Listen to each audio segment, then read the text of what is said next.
अस्सलाम वालेकुम dear students, कैसे हैं आप सब।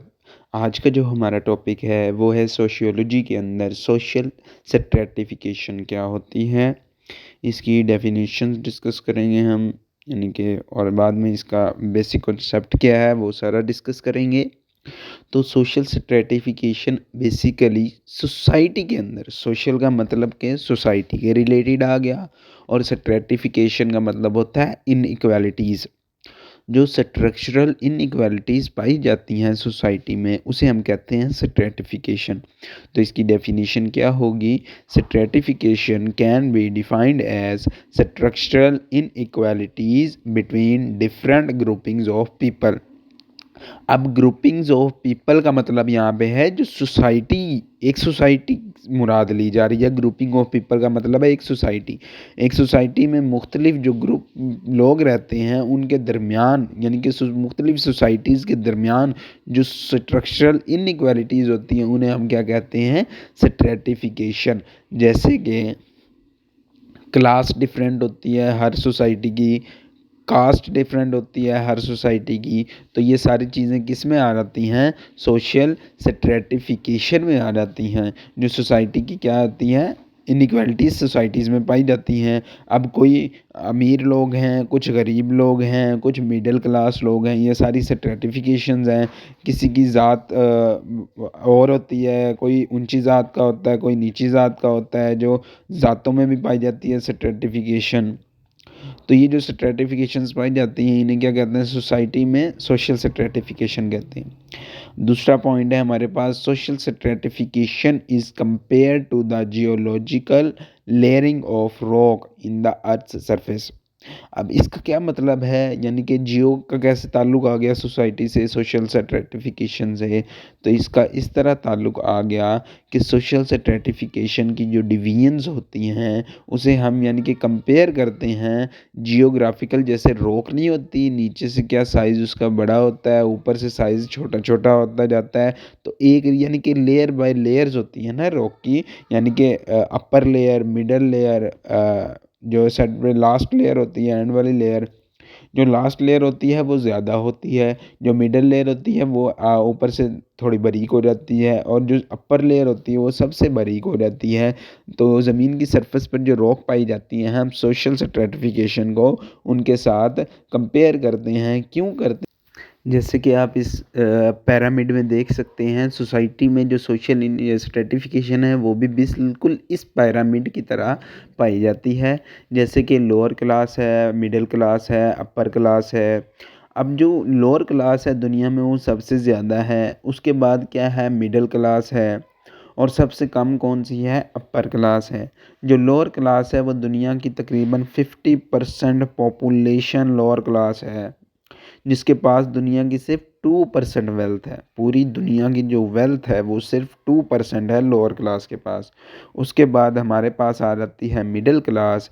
जो 40% पॉपुलेशन है दुनिया की वो मिडिल क्लास पर बेस करती है, जिसके पास दुनिया में तकरीबन 11.6 से लेकर 23% वेल्थ है दुनिया की। दुनिया की कितनी परसेंट वेल्थ है? तकरीबन 11.6 से लेकर 23% तक जो वेल्थ है दुनिया की वो मिडिल क्लास वाले लोगों के पास है। उसके बाद आ जाती है हमारे पास अपर क्लास। अपर क्लास दुनिया में सिर्फ 10% ऐसे लोग हैं जो अपर क्लास में शामिल होते हैं। तो इन 10% लोगों के पास 76% से लेकर 87.8% वेल्थ है। तो ये तीन क्लासेस हैं, upper class, middle class, lower class. Upper class के पास दुनिया के सबसे ज़्यादा वेल्थ है, यानी कि तकरीबन ऑल ओवर 90%, 85 से 90% जो रिसोर्सेज हैं वो भी अपर क्लास के पास हैं। मिडिल क्लास के पास तकरीबन 11% हम कह सकते हैं रिसोर्सेज हैं, और जो लोअर क्लास है उसके पास सिर्फ 2% है रिसोर्सेज, जो 50% पॉपुलेशन में आते हैं। उसके बाद हमारे पास वो तीसरा पॉइंट है, society can be seen as consisting of strata. ये वही पॉइंट है जो अभी हमने डिस्कस किया है कि जो सोसाइटी है उनसे हम क्या करते हैं? हम कहते हैं कि वो स्ट्रेटा पर मुश्तमिल है। स्ट्रेटा मतलब लेयर्स, ये तीन लेयर्स जो मैंने आपको दिखाई हैं अभी, अपर क्लास, मिडिल क्लास और लोअर क्लास। तो ये क्या है? एक हायरार्की है ना। तो ये सारी क्या है, हायरार्की है, यानी कि सबसे कम है लोअर क्लास, फिर उससे ऊपर है मिडिल क्लास जिसके पास वेल्थ ज़्यादा है लेकिन पॉपुलेशन कम है, फिर सबसे ऊपर है अपर क्लास जिसके पास सबसे ज़्यादा वेल्थ है दुनिया में लेकिन उनकी पॉपुलेशन दुनिया में सबसे कम है। ये कहता है with the more favoured at the top and the less privileged near the bottom. अब देखिए, जिनके पास सबसे ज़्यादा रिसोर्सेज हैं वो सबसे ज़्यादा टॉप पे हैं, और जिनके पास सबसे कम रिसोर्सेज हैं वो सबसे ज़्यादा बॉटम पे है, यानी कि एलीट क्लास टॉप पे है, जो रिच क्लास है, अपर क्लास है, वो टॉप पे है, मिडिल क्लास दरमियान में है, और जो सबसे लास्ट पे आ जाते हैं वो क्या है, वो थर्ड क्लास जिसे कहते हैं, यानी कि पुअर क्लास, लोअर क्लास जो लोग हैं वो किस में आते हैं, वो बॉटम में आते हैं। तो ये सोसाइटी की डिवीजन है। अब ये सोसाइटी में इनइक्वालिटी पाई जा रही है ना, तो इसलिए सोशल स्ट्रेटिफिकेशन कहलाता है। अब हम चलते हैं अपने अगले पार्ट की जानिब, जो है सोशल, यानी कि अब जो हमारे पास आगे पॉइंट है सोशल स्ट्रेटिफिकेशन में, वो कहते हैं inequality of power and advantage is central to sociology. Sociology में क्या है, पावर की इनइक्वालिटी पाई जाती है, एडवांटेज की इनइक्वालिटी पाई जाती है, लेकिन स्ट्रेटिफिकेशन में क्या आ जाता है, ऑर्गेनाइजेशंस ऑफ सोसाइटी के दरमियान जो इनइक्वालिटी पाई जाती है। तो स्ट्रेटिफिकेशन का सेंट्रल पॉइंट क्या है हमारे पास, जो सोसाइटी की ऑर्गेनाइजेशंस हैं उनके दरमियान जो इनइक्वालिटी है वो स्ट्रेटिफिकेशन का सेंट्रल पॉइंट है। जिस तरह सोशियोलॉजी में पावर और एडवांटेज के अंदर इनइक्वालिटी पाई जाती है वो सोशियोलॉजी का सेंट्रल पॉइंट है, लेकिन स्ट्रेटिफिकेशन में हम सोसाइटी की बात करेंगे, होल सोसाइटी में क्या हो रहा है, उनके दरमियान जो इनइक्वालिटीज़ पाई जा रही हैं उन्हें हम कहेंगे सोशल स्ट्रेटिफिकेशन। इसके बाद हमारे पास पॉइंट है, वो कहता है every aspect of life of every individual and house hold is affected by stratification. मतलब हर इंडिविजुअल जो है उसकी जो लाइफ है वो स्ट्रेटिफिकेशन से अफेक्ट हो रही है, क्योंकि देखें सोसाइटी है, सोसाइटी में स्ट्रेटिफिकेशन पाई जाती है, एक अपर क्लास है, एक मिडिल क्लास है, एक लोअर क्लास है, ये तीन सोसाइटी में स्ट्रेटिफिकेशंस पाई जाती हैं। इन स्ट्रेटिफिकेशंस का असर इंडिविजुअल लेवल पे भी होता है, लेकिन मेन क्या है, देखा इसे सोसाइटी के लेवल पर ही जाता है, लेकिन इंडिविजुअल जो पर्सन है उसकी लाइफ के जो शोबे हैं उस पर भी इफ़ेक्ट होता है। जैसे कि जो अपर क्लास का बच्चा है उसे इनकरेज ज़्यादा किया जाता है, ज़्यादा अप्रिशिएट किया जाता है, जबकि जो लोअर क्लास है उसे सोसाइटी में ज़्यादा डिग्रेड किया जाता है। तो अब दोनों, जो अपर क्लास है, लोअर क्लास है, दोनों क्या इंडिविजुअल्स हैं, दोनों इंडिविजुअल्स जो हैं उन पे क्या हो रहा है, इफ़ेक्ट हो रहा है ना स्ट्रेटिफिकेशन का। वो इनकरेज हो रहा है अपर क्लास का बच्चा, जो लोअर क्लास का बच्चा है वो डिस्करेज हो रहा है। तो इंडिविजुअली इफ़ेक्ट भी तो पाया जा रहा है, हर घर में होता है। जो अपर क्लास के बच्चे हैं उन्हें टेंशन नहीं दी जाती घरों में, जो अपर क्लास है उन्हें पता है बिजनेस है, तो उन पर इतना दबाव नहीं डाला जाता, प्रेशर नहीं होता उनके ऊपर बहुत ज़्यादा। जबकि जो लोअर क्लास के लोग हैं उनके ऊपर प्रेशर ज़्यादा होता है, क्योंकि उन्होंने ज़रूरियात ज़िंदगी को पूरा करना होता है। तो हर घर में ये होता है, हर घर में जो है सोसाइटी में जो अपर क्लास के घर हैं उनमें इंडिविजुअल का इफेक्ट, इंडिविजुअल पर स्ट्रेटिफिकेशन का इफेक्ट होता है, जो लोअर क्लास के लोग हैं उनमें भी इंडिविजुअल पर स्ट्रेटिफिकेशन का इफेक्ट होता है। तो इंडिविजुअली भी इसका ज़िंदगी के हर शोबे में कहीं ना कहीं स्ट्रेटिफिकेशन का इफेक्ट पाया जाता है। उसके बाद हम कहते हैं जो अपॉर्चुनिटीज़ हैं, सबसे ज़्यादा अपर क्लास के लोगों के पास हैं अपॉर्चुनिटीज़। क्यों? क्योंकि जो हेल्थ की अपॉर्चुनिटी है वो प्राइवेट हॉस्पिटल्स में अपना इलाज करवाएंगे, प्राइवेट हॉस्पिटल्स में जाएंगे, और अगर उनका मुल्क के अंदर ना हो तो वो बाहर के मुल्क में जाएंगे अपना इलाज करवाने के लिए।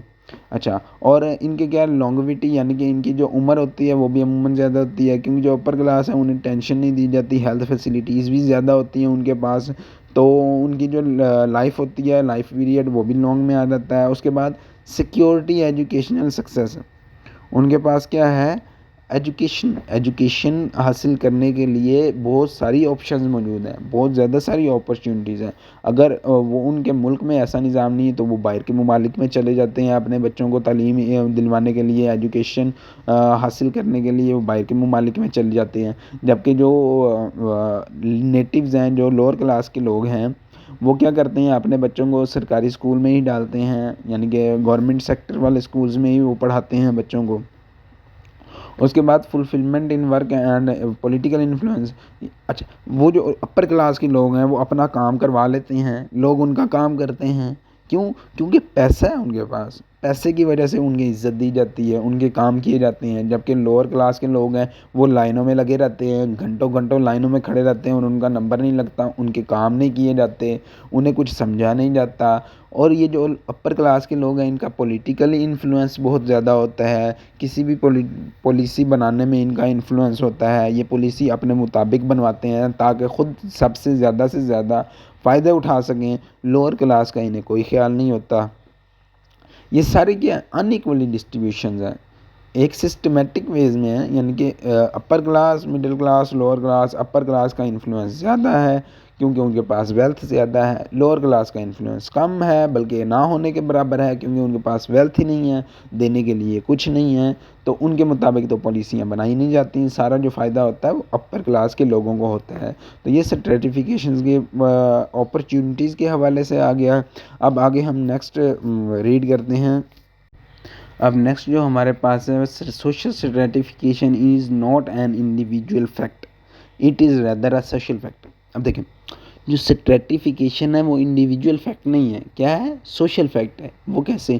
क्योंकि सोशल स्ट्रेटिफिकेशन है, सोसाइटी के अंदर स्ट्रेटिफिकेशन और ये इनइक्वालिटीज़ आ रही हैं, तो इंडिविजुअल फैक्ट नहीं है।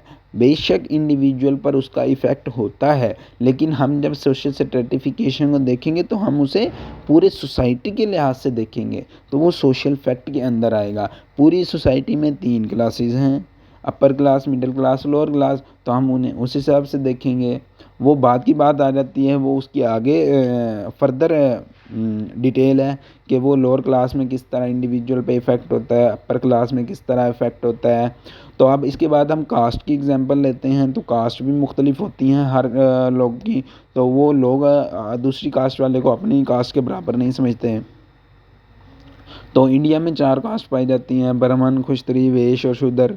तो वो अब ब्राह्मण सबसे ऊंची है, उसके बाद है क्षत्रिय, उसके बाद वैश्य आती है, फिर शूद्र आती है। अब जब ब्राह्मण को सबसे ऊंचा समझा जाता है तो और शूद्र को सबसे लो समझा जाता है। तो ये कास्ट में भी हैं, ये भी सोसाइटल हैं, सारी सोशल हैं। तो ये सोशल फैक्ट आएगा स्ट्रेटिफिकेशन में। It has little to do with individual merit abilities and more to do with socially pattern inequalities. अब यहाँ से आपका जो है ना बेसिक कॉन्सेप्ट क्लियर हो जाएगा कि जो ये इंडिविजुअल पे इफ़ेक्ट होता है, तो ये जो सोशल स्ट्रेटिफिकेशन है ये थोड़ा डील करती है इंडिविजुअल मेरिट पे, इंडिविजुअल एबिलिटीज़ पे थोड़ा डील करती है। ज़्यादा इसका कंसर्न किससे है? सोसाइटी से है। जो सोसाइटी में इनइक्वालिटीज़ पाई जा रही हैं उनके साथ सोशल स्ट्रेटिफिकेशन का ज़्यादा कंसर्न है। बेसिकली 85 to 90% जो कंसर्न है सोशल स्ट्रेटिफिकेशन का वो है सोसाइटी की इनइक्वालिटीज़ के साथ। तो इसलिए सोशल स्ट्रेटिफिकेशन एक सोशल फैक्ट है। ये दोनों पॉइंट जो हैं आपस में क्या कर रहे हैं, एक दूसरे से रिलेट कर रहे हैं। Historically, 4 basic systems of stratification have existed in human societies. अब जब से यानी कि सोसाइटी बिल्ड हुई है दुनिया पे, अर्थ पे, जब से सोसाइटी इस्टेब्लिश हुई है तब से 4 बेसिक सिस्टम चल रहे हैं स्ट्रेटिफिकेशन के। कौन कौन से सिस्टम हैं इनमें हमारे पास ह्यूमन सोसाइटीज़ में जो एग्जिस्ट कर रहे हैं? एक है स्लेवरी, ये एग्जिस्ट कर रही है, ये एक स्ट्रेटिफिकेशन में आती है। उसके बाद है कास्ट हो गई, क्लास हो गई, स्टेट हो गया। ये चारों पॉइंट जो हैं ये क्या कर रहे हैं, ये एग्जिस्ट कर रहे हैं स्ट्रेटिफिकेशन की बेस पे। अब इन सब की जो फर्दर स्टडीज़ है वो हम अपने अगले लेक्चर में करेंगे। आज के लिए बस थोड़ा सा इंट्रोडक्शन और बेसिक कॉन्सेप्ट था, यानी कि स्ट्रेटिफिकेशन, सोशल स्ट्रेटिफिकेशन के बारे में आपका कॉन्सेप्ट क्लियर हो जाए कि वो होती क्या है, किस लेवल पे होती है और उसे डिफ़ाइन किस तरह किया जाता है। जो सारा बेसिक कॉन्सेप्ट आज हमने पढ़ा। अब हम नेक्स्ट लेक्चर में अपना सारा जो इसकी डिटेल है वो पढ़ेंगे कि स्लेवरी में कैसे होती है, कास्ट में, स्टेट में, क्लास में, किस तरह इसकी जो होती हैं फर्दर डिस्ट्रीब्यूशंस होती हैं। तो आज अब तक के लिए इतना ही। बहुत जल्द हाजिर होंगे आपके लिए एक नई वीडियो के साथ। अगर आपको वीडियो अच्छी लगे तो वीडियो को लाइक करें और चैनल को सब्सक्राइब करें। तब तक के लिए अल्लाह हाफिज़।